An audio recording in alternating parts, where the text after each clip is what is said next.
یہ جو tax indirect taxes کر رہے ہیں, انڈائریکٹ ٹیکسز میں تو غریب سے غریب تر ہوتا جا رہا ہے. یہ جو بجلی میں آپ نے 100, 150, 200 یونٹس پہ کس کو ٹارگٹ کیا ہے؟ عام پاکستانی کو, اور جو لیبر اور سیلریڈ کلاس جن کی تنخواہیں 8,000 سے لے کر 20,000 تنخواہیں تک ہیں. اب اگر یہ ڈیولپمنٹ یہ کہتے ہیں کہ ہم کاشغر اکنامک کوریڈور بنا لیں گے, ہم یہ کر دیں گے, وہ کر دیں گے. آج اسلام آباد میں G6 سیکٹر میں کلین ڈرنکنگ واٹر نہیں ہے.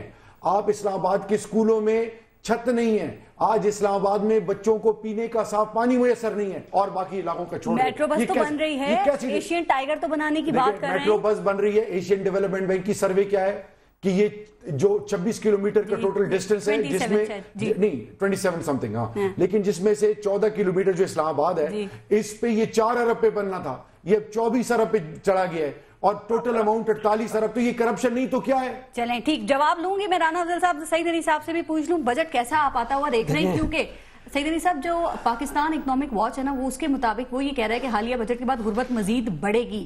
مور دین 50% پاپولیشن خط غربت سے ویسے ہی نیچے ہے, 61%, اور 61% جو ہے وہ انڈائریکٹ ٹیکسز عام عوام پر ہے. تو کیسے بنائیں گے یہ ایشین ٹائیگر؟ دعوے تو بڑے. دیکھیں, ایک چیز ذہن میں رکھیں کہ اگر آپ نے IMF اور ورلڈ بینک کی شرائط پوری کرنی ہے جو انہوں نے ان سے کمٹمنٹس کی ہوئی ہیں, تو پھر اس بجٹ کے ساتھ آپ لوگوں کی بھلائی کا سوچیں بھی نہ کہ کچھ ہو سکتا ہے. جو کنڈیشنز انہوں نے رکھی ہوئی ہیں, ان کی کنڈیشنز یہ ہے کہ آپ نے سبسڈی ساری ختم کر دینی اور بجلی کی قیمت وہاں پر لے کے جانی جہاں لوگوں کی سکت ہی نہیں رہے گی, وہ بیچارے اس کو برداشت کر سکیں. گیس کی قیمت کے ساتھ بھی یہ ہونا ہے, پہلے یہ بڑھا چکے ہیں, یہ مزید اس کے اندر اضافہ بھی کریں گے. انہوں نے کہا جی ڈیولپمنٹ یہ ہوتی ہے کہ ہم لوگوں کو سڑکیں بنائیں کریں اور لوگوں کی بھلائی اس میں ہو جاتی ہے. ان سے یہ پوچھیں کہ جو ابھی کرنٹ ایئر کا جو PSDP تھا اس کا کتنے % انہوں نے خرچ کیا ہے؟ اچھا, اس کا کم خرچ کر رہے ہیں, صوبوں کو اس کا کم دے رہے ہیں. بالکل. اچھا, سرکولر ڈیٹ ابھی جو ان کا بنا ہے وہ اگلے سال دیں گے. وجہ کیا ہے؟ وجہ کیا ہے؟ وجہ یہ ہے کہ جو آپ کا بجٹ کا ڈیفیسٹ ہے اس کو کم کریں. انہوں نے ریلیزز نہیں کرنی ہے. اگر آپ اس طرح سے یہ گمکس کریں گے کہ جی ہم نے اتنا کہا تھا کہ اتنا بجٹ ڈیفیسٹ رکھیں گے وہ ہم کر لیں گے. پچھلی دفعہ جو جون سے پہلے انہوں نے ہماری حکومت ختم ہوئی جو 2-3 مہینے کا ٹائم ملا, اس کے اندر میں 500 ارب دے دیے, اس لیے کہ بجٹ ڈیفیسٹ جتنا ہے وہ ہمارے کھاتے میں ڈال دیں کہ جی 8.8% تھا, وہ پیپلز پارٹی کی وجہ سے ہمارے گلے میں تھا.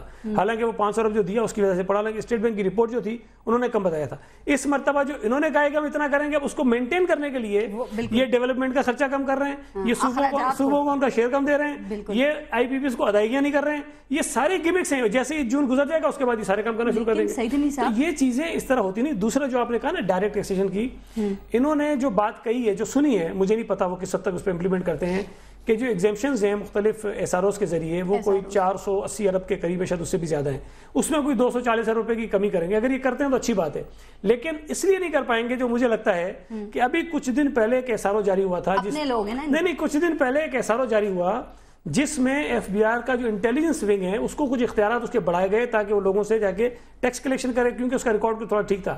اسحاق ڈار صاحب نے کچھ لوگوں کے دباؤ پہ وہ SRO وڈرا کر لیا. تو مطلب یہ ہے کہ اگر آپ دباؤ میں ایک SRO وڈرا کر سکتے ہیں تو جب 240 ارب روپے جب لینے جا رہے ہیں وہ آپ کیسے اسے لیں گے؟ یہ ممکن نہیں کہ وہ لے سکیں. لیکن اس کے باوجود آپ آگے بھی دیکھیں تو 32% جو ہے وہ بجٹ میں سے دیا جاتا ہے, جو قرضے ہم نے لیے ہوئے ہیں نا اس کی جو آپ اور دوسرا ایک کام انہوں نے یہ کیا ہے, دوسرا انہوں نے یہ کیا ہے, ہمارے اوپر الزام تھا کہ نوٹ ہم زیادہ چھاپتے ہیں, انہوں نے ہمارا ریکارڈ توڑا. انہوں نے کہا ہم نے قرضے بہت لیے. یہ پاکستان کی جو انہوں نے ریکارڈ قائم کیا ہے کہ یہ واحد گورنمنٹ ہے جس نے ایک سال کے اندر جتنا قرضہ انہوں نے لیا نا کسی حکومت نے نہیں لیا جتنا انہوں نے آ کے لیا.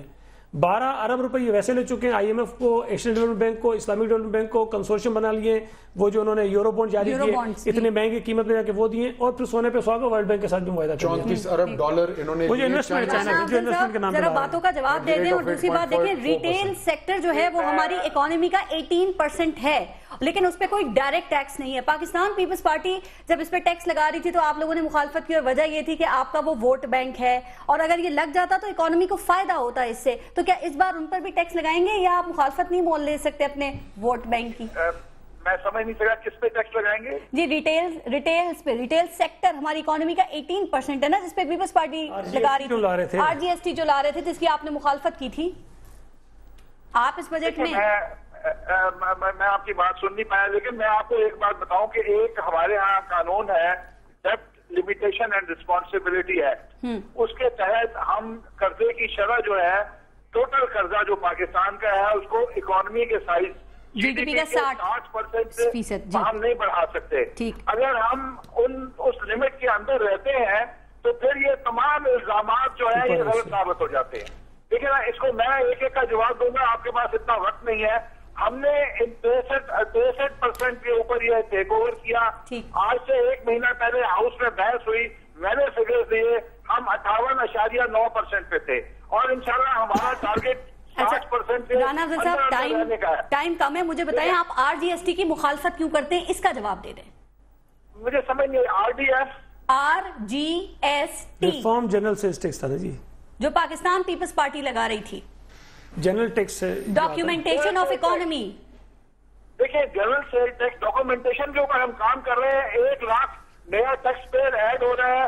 ہم اب پراپرٹی کے پرچیزز کو ریکارڈ میں لا رہے ہیں. بڑے بڑے تاجروں کو نیٹ میں لے کر آئیں گے, یہ بالکل نیٹ میں آئیں گے, کیوں نہیں آئیں گے. دیکھیں بات یہ ہے کہ ابھی اب جو ٹریڈرز ہیں ان کے اوپر بھی ایک ٹیکس لگ رہا ہے, اور وہ ٹریڈرز کے جو کئی لاکھ ٹریڈر ہیں, جو دکاندار ہیں, جو ٹیکس نیٹ سے باہر ہے, ان کو بھی ہم ٹیکس نیٹ میں اسی بجٹ کے اندر لے کے آ رہے ہیں. شہریار آفریدی صاحب, ٹائم تھوڑا سا کم ہے, آخری کامنٹ ان سے بھی لے لوں کہ آپ لوگ دھاندلی پر تو اتنا شور کر رہے ہیں, کہا جا رہا ہے آنے والے بجٹ میں عوام کو مزید نچوڑا جائے گا, تو کب بولیں گے, بجٹ آنے کے بعد, منظور ہونے کے بعد؟ ایوان کا اجلاس شروع ہونے دیں. نمبر 1, آپ نیشنل اسمبلی سے پچھلا 2013-14 کا ٹریک ریکارڈ اٹھانے کے, قومی اسمبلی میں یہ سیلریز جو انہوں نے بڑھائی, پریشر کس نے ان پہ بلٹ اپ کیا, اور پہلے نہیں بڑھایا تھا. شیڈو بجٹ کیوں نہیں لا رہے آپ, این کیو ایم کل دے دیے. دیکھیں میری بات سنیں, ہم نے اس لیول پہ قومی اسمبلی کے ایوان میں جو ہماری پرفارمنس ہے وہ سب سے اوپر ہے. آپ ٹریک ریکارڈ نکال لیں. نمبر 1. نمبر 2, میں یہ کہنا چاہوں گا, I have lot of respect for Rana صاحب, بڑے سیزنڈ اور میرے بزرگ ہیں. رانا صاحب جو ہیں ود ڈیو ریسپیکٹ قربانی کا بکرا بن رہے ہیں. یہ جو فیکٹس اینڈ فگرز دیے جا رہے ہیں, یہ جو آرٹیفیشل فگر جو مشرف کے دور میں بھی دی جاتی تھی, یہ ڈسپشن ہے. خدا را قوم سے سچ بولا جائے, صحیح فگرز بتائے جائیں. آئی ایم ایف سے آپ ڈیل کرتے ہیں, جو سٹرنگز اٹیچ ہوتے ہیں, آپ نے ان کو یہ اجازت ہی دے دی ہے کہ آپ نے اشیاء خرد و نوش کی قیمتیں جتنی بڑھانی ہے بڑھا دیں.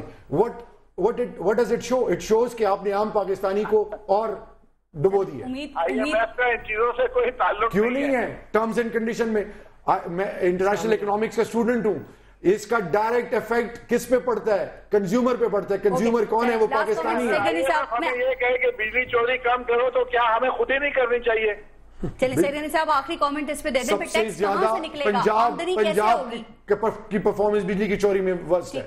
کیسے ہوگی؟ آپ نے ان کو ایک چیز بتائی, آر جی ایس ٹی جو ہم کر رہے تھے جس کی انہوں نے مخالفت ایگریکلچر ٹیکس آپ نہیں لگانے, ہم تو لگا رہے ہیں سندھ میں تو ہم لگا رہے ہیں. دیکھیں صوبائی ہے اور ہم سندھ میں پہلے بھی تھا, لیکن اس کو انہانس کر رہے ہیں, اس کو بڑھا رہے ہیں. ہم نے ویلیو ایڈڈ ٹیکس کی بھی بات کی تھی, اس کو انہوں نے مخالفت کی تھی. ٹھیک, ختم ہو گیا. چلے بہت شکریہ آپ کا, ٹائم ختم ہو گیا. رانا افضل صاحب بہت شکریہ آپ کا. شہریار آفریدی صاحب, سعید غنی صاحب, آپ نے پروگرام میں شرکت کی. بجٹ آنے والا ہے, اس لیے آپ سب سے ایک ریکویسٹ ہے, برائے کرم ہماری مدد کریں اس انتہائی ڈھیٹ عام آدمی کو تلاش کرنے میں جس پر نہ صرف اس آنے والے بجٹ بلکہ کسی بھی بجٹ سے اثر نہیں ہوتا. کیا ایسا کوئی عام آدمی ہمارے درمیان پایا جاتا ہے؟ سوچئے گا. اپنا اپنے ملک کا خیال رکھیے. پارس خورشید کو اجازت دیجیے. اللہ نے کے بعد.